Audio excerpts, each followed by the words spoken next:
বিহালীৰ ৰাংচালিত সিংহজিৎ হাজৰিকা বিশ্বনাথ পেজ আৰু অনুসূচিত জাতি যুৱ ছাত্ৰ সন্থাৰ বিশ্বনাথ জিলা আৰু বিহালী আঞ্চলিক সমিতিৰ সহযোগত লুইতপাৰৰ প্ৰতিভা শীৰ্ষক অনুষ্ঠান।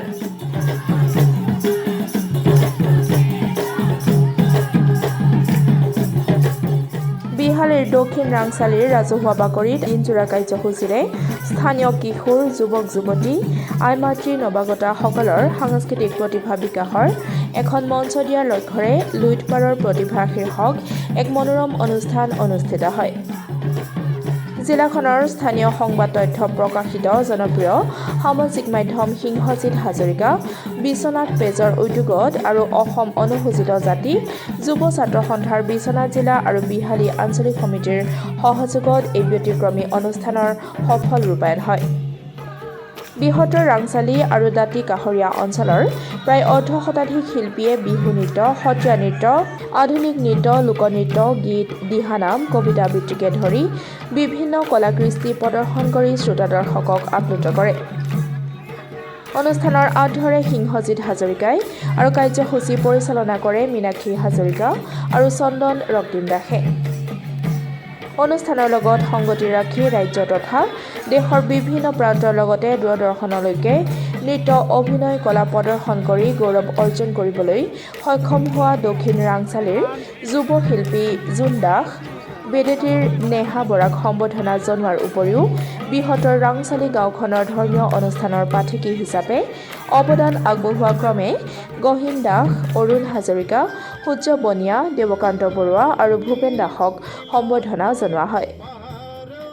অনুষ্ঠানত বিশ্বনাথৰ জনপ্ৰিয় ইউটিউবাৰ দিলীপ শৰ্মা, ধৰ্মীয় অনুষ্ঠানৰ লগত জড়িত বুবুল দাস, সমাজকৰ্মী ক্ৰমে আনন্দ দাস, বিৰিঞ্চি ডেকা বৰুৱা, অজিত বৰা, অধিবক্তা দিনমণি দাস, লোকপ্ৰিয় উচ্চ মাধ্যমিক বিদ্যালয়ৰ প্ৰধান শিক্ষক জয়ন্ত হাজৰিকা, গহপুৰৰ ৰয়েল একাডেমী বিদ্যালয়ৰ অধ্যক্ষ ডম্বৰু দাস, অসম প্ৰদেশ কংগ্ৰেছৰ মুখপাত্ৰ বৰ্ণালী ফুকন, সাংবাদিক ক্ৰমে প্ৰণীতা ৰায় ভূঞা, ভুৱন লুইটেল, পলাশ প্ৰিয়ম দাস, খগেন মটক, অম্লান সাহা ইত্যাদি অতিথি হিচাপে অনুষ্ঠানত উপস্থিত থকাৰ লগতে অঞ্চলটোৰ ৩০০ শতাধিক লোকে অনুষ্ঠানত অংশগ্ৰহণ কৰে।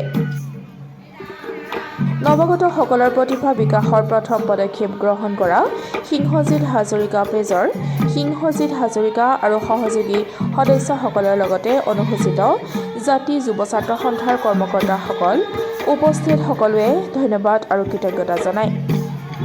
সন্ধিয়া আমন্ত্ৰিত শিল্পীৰ সংগীতানুষ্ঠান অনুষ্ঠিত হয়।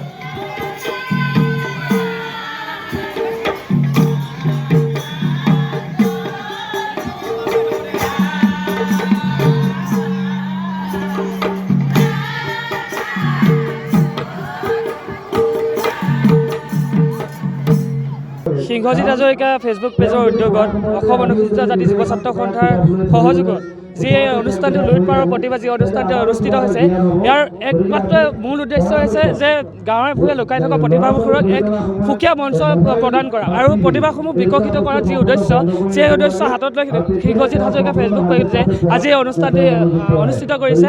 আমি আপোনালোককো আৰু সংবাদ মাধ্যমক সকলোকে ধন্যবাদ জ্ঞাপন কৰিছোঁ যে এনেদৰে প্ৰচাৰ কৰি গৈ আজি এই আমাৰ যি প্ৰতিভাসমূহ বিকাশ কৰাত সহায় কৰে। ৰাইজৰ সহায় অত্যন্ত সহায় আমি পোৱা দেখা পাইছে, যিহেতু আমাৰ এজনকৈ যি প্ৰতিভা সম্পন্ন লোক আছে সেইসকল আজি আমাৰ এই অনুষ্ঠানটোলৈ আপোনভাৱে আলাই আহিছে।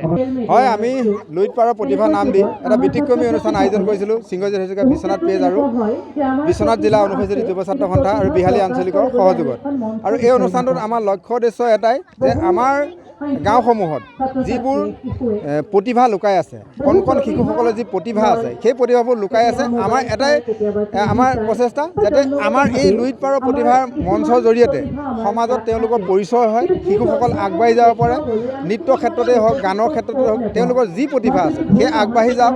আমি তাৰে এটা প্ৰচেষ্টা হাতত লৈছিলোঁ আৰু সিংহজিৎ হাজৰিকা বিশ্বনাথ পেজৰ উদ্যোগত লুইতপাৰৰ প্ৰতিভা বুলি আমি নাম দিছিলোঁ।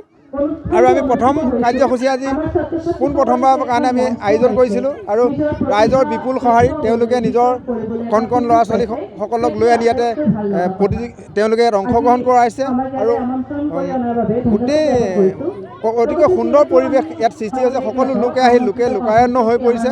এটা খুব সুন্দৰ পৰিৱেশ হৈছে। প্ৰতিভাবোৰ ইয়াতে দেখিবলৈ আগলৈ ওলাই আহিবলৈ সক্ষম হ'ব আৰু আমি সংবাদ মাধ্যমৰ আপোনালোকৰ জৰিয়তে যাতে আপোনালোকে আৰু প্ৰচাৰ কৰি আমাৰ এই কণ কণ শিশুসকলক যাতে লুইত পাৰৰ প্ৰতিভা নামেৰে আৰু আগলৈ যাতে যাব পাৰে, আমি তাৰে কামনা কৰোঁ।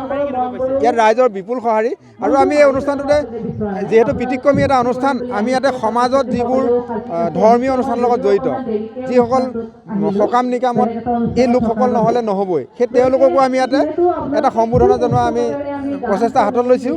আৰু ইয়াৰ পিছতে যিসকল ভাওনা সংস্কৃতিৰ লগত জড়িত তেখেতসকলকো আমি ইয়াতে সম্বোধনা জনোৱাৰ ব্যৱস্থা গ্ৰহণ কৰিছোঁ। ইয়াতে দিহানাম, বিয়ানাম, বৰগীত, লোকগীত, সত্ৰীয়া নৃত্য, বিহু নৃত্য,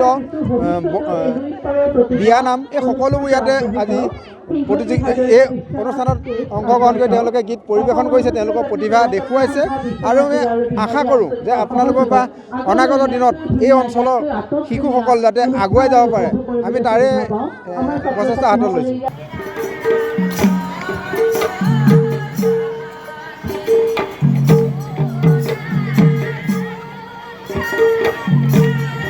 বিশ্বনাথৰ পৰা পলাশ প্ৰিয়মৰ ৰিপৰ্ট, ডেমক্ৰেটিক আছাম।